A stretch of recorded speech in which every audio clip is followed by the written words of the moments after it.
ఆవకాయ పచ్చడి అదిరిపోయే టేస్ట్‌తో రావాలి అంటే అదేనండి బాబు ఊరగాయ.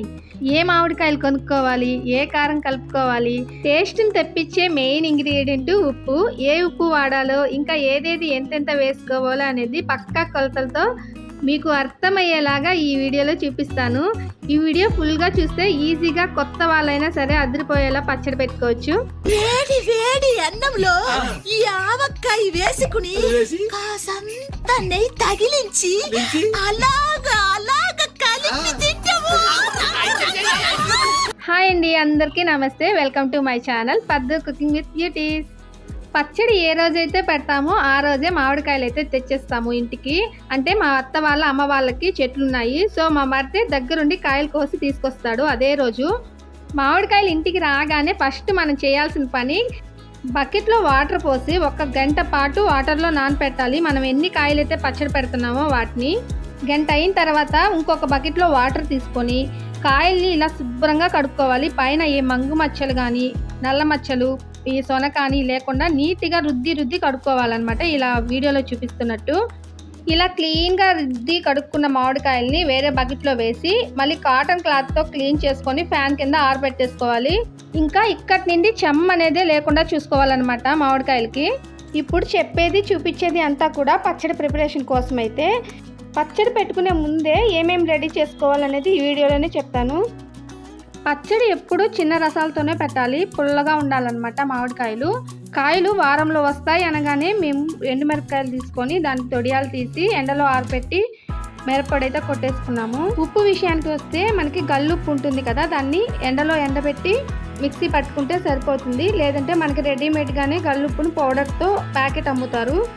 ఇంకా పచ్చడి రేపు పెడతామనగా ఈరోజే వెల్లుల్లిపాయలు తీసుకొని పాయలుగా తీసి వాటికి పసుపు నూనె రాసి ఎండలో పెడితే పొట్టు ఈజీగా వచ్చేస్తుంది.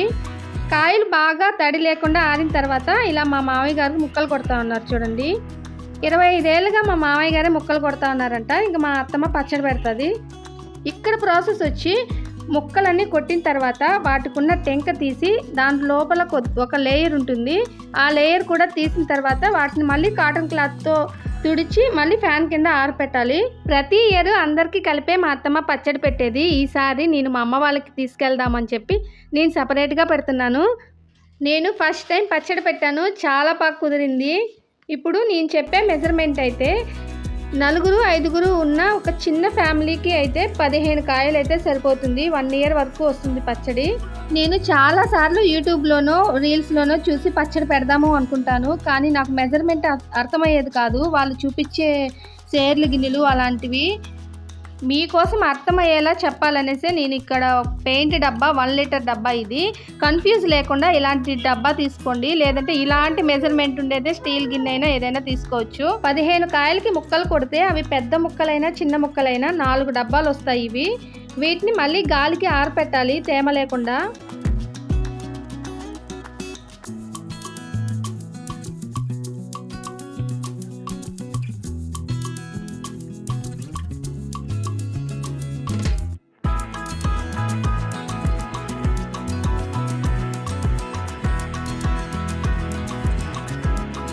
ఈ ప్రాసెస్ అంతా అయ్యేసరికి ఈవినింగ్ అయిపోయింది.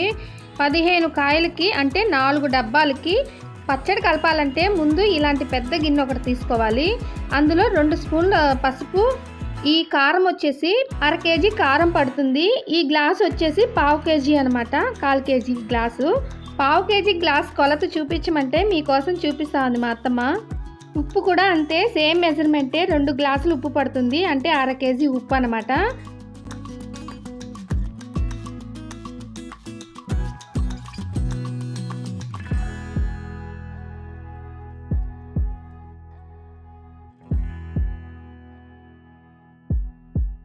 ఇక్కడ మేము ఓన్లీ మెంతిపిండే వేస్తున్నాము, ఆవు పిండి వేయట్లేదు. ఎందుకంటే కొత్తలో ఆవకాయ ఆవపిండి వేస్తే బాగానే ఉంటుంది.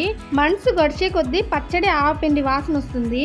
ఇక్కడ మీకు ఒక డౌట్ రావచ్చు, ఓన్లీ మెంతిపిండే వేస్తే పచ్చడి చేదొస్తుంది కదా అని. అస్సలు రాదు, చాలా కమ్మగా ఉంటుంది. ఇక్కడ మెంతిపిండి వచ్చేసి అదే గ్లాస్తో 3/4 గ్లాస్ తీసుకునింది మెంతిపిండి. ఇక్కడ వెల్లుల్లిపాయలు వచ్చి 1/2 కేజీ అనమాట. పొట్టు తీసుకున్నా పర్లేదు, తీసుకోకపోయినా పర్లేదు. నేను చెప్పిన మెజర్మెంట్కి అంటే 15 కాయలకి 4 డబ్బాల ముక్కలకి 1 లీటర్ శనగ నూనె అయితే సరిపోతుంది. ఆ గిన్నెలో ఉన్న కారం, ఉప్పు ఇవన్నీ కూడా ఒకసారి మిక్స్ చేసేసి ఆయిల్ ప్యాకెట్ కట్ చేసి మనం ఎందులో అయితే ఊరగాయ పెట్టుకుంటున్నామో జాడీలోనో బకెట్లోనో వాటిలో కొద్దిగా ఆయిల్ వేసి మొత్తం స్ప్రెడ్ చేసేయాలి. ఇంకా సగం ఆయిల్ తీసుకొని ఒక బకెట్లోనో గిన్నెలో వేసి ముక్కలన్నీ దాంట్లో తడపాలన్నమాట. ఇలా వీడియోలో చూపిస్తున్నట్టు. ఆయిల్ కూడా ఓన్లీ 1/2 లీటర్ మాత్రమే యూజ్ చేయాలి. ఇలా ఆయిల్లో ముంచి తీసిన మామిడికాయ ముక్కల్ని కారము, ఉప్పు ఇప్పుడు కలిపిన దాంట్లో వేసి కొద్దిగా కలుపుకుంటూ జాడీలో అయితే వేసుకోవాలన్నమాట. ఇలా వేసుకుంటే ముక్క అనేది మెత్తపడకుండా ముక్కలన్నిటికీ కూడా కారం, ఉప్పు తగులుతుందని మా అత్త చెప్తుంది. వీడియోలో చూపిస్తున్నట్టు మామిడికాయ ముక్కలన్నీ కూడా ఈవెన్గా కలిపి ఇలా జాడీలో వేసుకోవాలి. మామిడికాయ ముక్కలన్నీ జాడీలో వేసిన తర్వాత మనం ఆల్రెడీ ముక్కలు తడిపిన ఆయిల్ ఉంది కదా, దాన్ని కూడా పైనే పోసుకోవాలి. ఫైనలీ పచ్చడి పెట్టడం అయితే అయిపోయింది. జాడీకి ఒక కాటన్ క్లాత్ కట్టి పైన మూత పెట్టి ఒక 3 days వరకు పక్కన పెట్టేసేయాలి. సేమ్ ప్లాస్టిక్ డబ్బా అయినా అంతే, బయటికి ఎక్స్పోజ్ అవ్వకుండా ఒక లోపలగా పెట్టుకుంటే సరిపోతుంది. 3 days అయిన తర్వాత మిగిలిన 1/2 లీటర్ ఆయిల్ కూడా వేసి ఒకసారి కలుపుకోవాలి. ఇప్పుడు నేను చెప్పే టిప్స్ కానీ పాటించినట్లయితే పచ్చడి అనేది బూజు పట్టకుండా పాడవకుండా ఉంటుంది. మనకి ఎంత కావాలో అంతవరకే పచ్చడిని ఒక బాక్స్లో తీసేసుకొని పక్కన పెట్టేసుకోవాలి. మిగిలింది మనం ఏదైతే జాడీలోనో బాక్స్లోనో పెట్టుకుంటామో దాన్ని బయటికి కనిపించకుండా ఎక్స్పోజ్ అవ్వకుండా లోపల ఎక్కడైనా పెట్టేసుకోవాలి. స్నానం అయిన తర్వాత శుభ్రంగా ఉన్నప్పుడే పచ్చడిని తాకాలన్నమాట. అప్పుడే పాడవకుండా ఉంటుంది. అంటూ ముట్టు అయినప్పుడు పచ్చడి జోలికి అస్సలు వెళ్ళకూడదు అంటారు. ఇంకొక మాట, పచ్చడి వీళ్ళ చేతులతో పెడితే బాగుంటుంది, వాళ్ళ చేతులతో పెడితే బాగుంటుంది అనేది అంతా అబద్ధమే.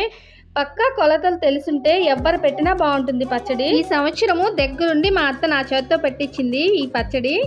చాలా బాగా కుదిరింది. ఫస్ట్ టైం పెట్టినా కూడా నాకు బాగా నచ్చింది. పెట్టాకే తెలిసింది ఇంత ఈజీనా అని. ఎవరైనా పెట్టేయచ్చు కొలతలు తెలిస్తే కనుక. ఫైనలీ పచ్చడి అంతా అయిన తర్వాత ఆ డేక్షాలో 2 మామిడికాయ ముక్కలు వేసి అన్నం కలుపుకొని తింటే ఆ టేస్ట్ వేరే లెవెల్ అనమాట. మీరు ఎప్పుడైనా ట్రై చేస్తుంటే నాకు కామెంట్ చేయండి. సో నేను చెప్పిన ప్రాసెస్ అంతా మీకు అర్థమైందని అనుకుంటున్నాను. ఈ వీడియోకి లైక్ చేసి మన ఛానల్ని సబ్స్క్రైబ్ చేసుకోండి. Tata, bye bye.